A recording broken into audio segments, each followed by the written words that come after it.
This is a worm. Soft, blind, harmless. Now this is also a worm. It lives underwater. It hides beneath the sand, and when something swims too close, it strikes so fast the fish doesn't even know it's dead yet. On land, worms recycle dirt. In the ocean, worms become predators, venom traps, and living weapons. Some grow longer than whales. Some inject pain on contact. Some don't even eat. They farm bacteria inside their bodies. So why does the ocean turn the weakest animals on Earth into monsters?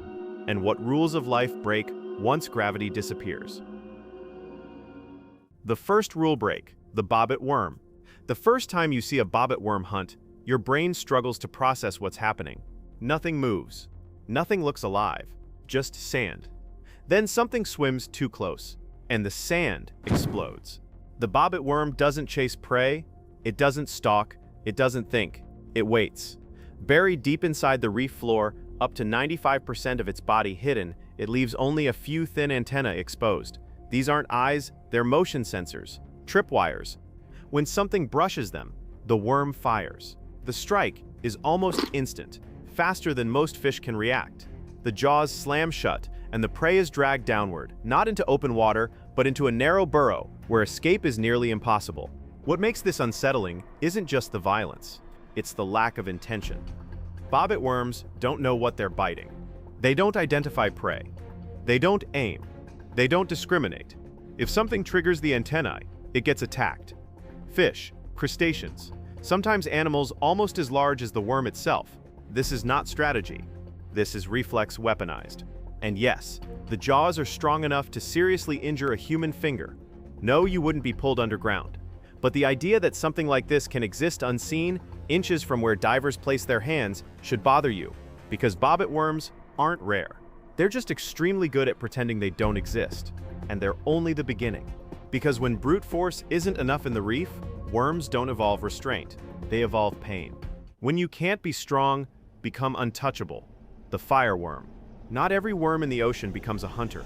Some take a different path. Instead of getting bigger, they become unbearable to touch. Meet the bearded fireworm. At first glance, it looks harmless, colorful, soft, almost decorative.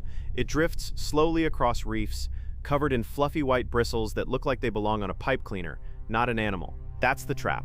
Those bristles are not soft. They're hollow, glass-like needles, each one loaded with venom. The moment something brushes against them, the bristles snap off and embed themselves into skin, releasing toxin directly into nerves.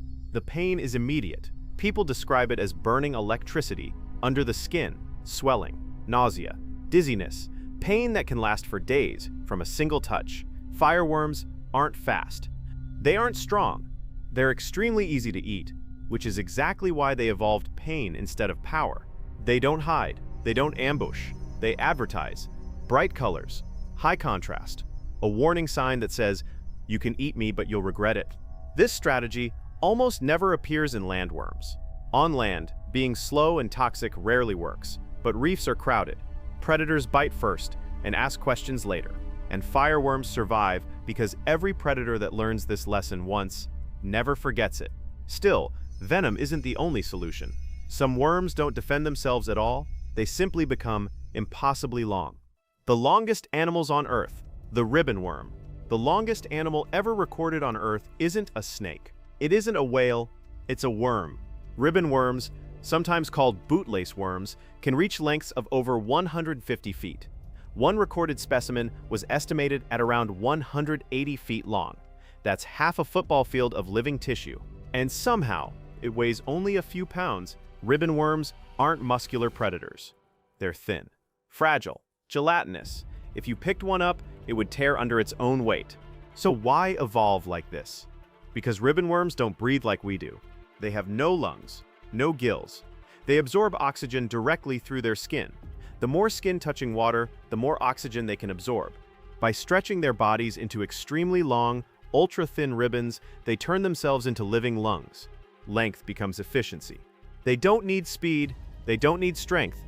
They extend across the seafloor like biological tripwires, with vital organs safely hidden in crevices while the rest of the body spreads outward. If prey touches any part of them, the worm can attack using a strange weapon, a proboscis that shoots out of its body like a sticky, acidic net, entangling food before pulling it inward. Are they dangerous to humans? Not really. But they represent something important. In the ocean, evolution doesn't care how absurd a solution looks, only whether it works. And sometimes, the solution isn't becoming more animal-like. Sometimes, it's becoming less. When an animal stops being an animal, the giant tubeworm.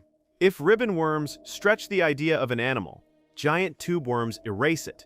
These worms live near hydrothermal vents, underwater volcanoes that spew superheated toxic chemicals into the deep sea. There's no sunlight, no plants, no normal food chain. And yet, towering clusters of tubeworms thrive here, growing over 8 feet tall. They have no mouth, no stomach, no digestive system. They cannot eat. Instead, their bodies are filled with a special organ packed with billions of symbiotic bacteria. The worm absorbs toxic hydrogen sulfide from the vent, a chemical that would instantly kill most animals, and feeds it to the bacteria. The bacteria convert poison into sugar. The worm lives off the bacteria. The worm does nothing else.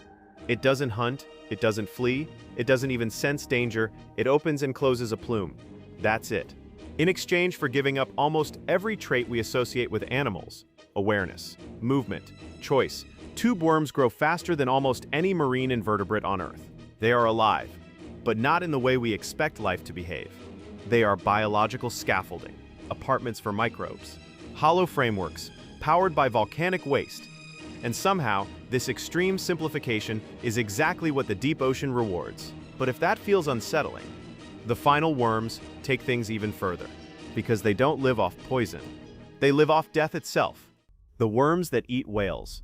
The zombie worm. When a whale dies and sinks to the seafloor, it creates one of the largest food events in the deep ocean. Scavengers. Strip the meat. Crustaceans clean. What's left?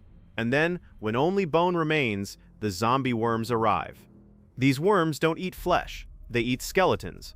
They grow root-like structures that drill directly into whale bones. These roots secrete acid, dissolving the hard calcium and allowing bacteria to digest the fats trapped inside. The worm drinks the whale through its feet. Like tubeworms, zombie worms have no mouth and no stomach. They survive entirely through symbiotic bacteria, but their reproduction is where things become truly disturbing. All visible zombie worms are female. For years, scientists couldn't find the males, until they discovered them living inside the females. Male zombie worms never grow up. They remain microscopic, larval-sized organisms that exist only to fertilize eggs. Dozens, sometimes hundreds, live inside a single female, never leaving, never feeding, never developing. Their entire purpose is to exist briefly and then die. Zombie worm larvae drift endlessly through ocean currents. Almost all of them fail. Over 99.999% will never find a whale. They will starve in darkness. But the few that succeed will anchor themselves to death and wait. This strategy, passive drifting, extreme specialization, absolute dependence, is only possible because the ocean moves life around for free.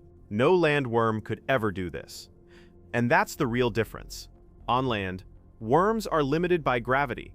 If an earthworm tried to grow 10 feet long, it would collapse under its own weight, it would dry out, it wouldn't be able to move, strike, or survive. Water removes that limit. Buoyancy supports massive bodies.